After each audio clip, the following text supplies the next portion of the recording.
మన అందరిళ్లలోనూ కుట్టించుకోకుండా పక్కన పెట్టేసిన చీరల్లో వచ్చే జాకెట్ ముక్కలు ఉంటాయి కదండి.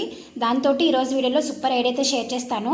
నేను తీసుకున్నటువంటి జాకెట్ ముక్కకి ఇలా బిగ్ బార్డర్ అయితే వచ్చిందండి. సో బార్డర్ వరకు కట్ చేసుకుంటున్నాను. ఒకవేళ బార్డర్ రాకపోయినా నార్మల్ క్లాత్ కూడా కట్ చేసుకోవచ్చండి. దీని పొడవు అయితే 35 ఇంచెస్ ఉంది, వెడల్పు 12 ఇంచెస్ ఉంది. నేను ఇంకా కట్ చేయట్లేదు, దీన్నే ఇలాగే తీసేసుకుంటున్నాను. దీని ప్రకారం ఒక లైనింగ్ క్లాత్ కట్ చేసుకుని రెండింటిని జాయిన్ చేసుకోవాలి. ఇప్పుడు కింద నుంచి ఒక 4.5 ఇంచెస్కి మార్క్ చేసుకోండి అటు ఇటు. మళ్ళీ అక్కడ నుంచి పైకి 4.5 ఇంచెస్కి మార్క్ చేసుకుని మార్కింగ్స్ని పట్టుకుని ఇలా 2 టైమ్స్ మడత పెట్టుకోవాలండి. మడత పెట్టుకుని పైన ఎక్స్ట్రా ఉన్నది ఇలా కిందకి మడిచేసి సైడ్స్ కుట్టేసుకోవాలి. కుట్టుకున్నాక ఫస్ట్ లేయర్ నుంచి ఒకసారి ఇలా రివర్స్ తిప్పేసుకోండి. ఇప్పుడు ఇక్కడ 2 పాకెట్స్ వస్తాయి. ఫస్ట్ పాకెట్లో నుంచి మళ్ళీ ఇంకొకసారి రివర్స్ తిప్పుకుంటే మనకి ఇలా 2 పాకెట్స్ అయితే రెడీ అవుతాయండి. ఇప్పుడు కరెక్ట్గా మిడిల్లో ఇలా వెల్క్రోచ్ అయితే అటాచ్ చేసుకున్నాను. పైన ఈ గ్రీన్ కలర్ ప్యాచ్ ఉంటే అటాచ్ చేసుకున్నానండి. అంతేనండి, పనికిరాదని పక్కన పెట్టేసే జాకెట్ ముక్కతోటి మంచి పర్స్ అయితే రెడీ అయిపోయింది. నచ్చితే కనుక తప్పకుండా లైక్ చేయండి. Thank you so much for watching.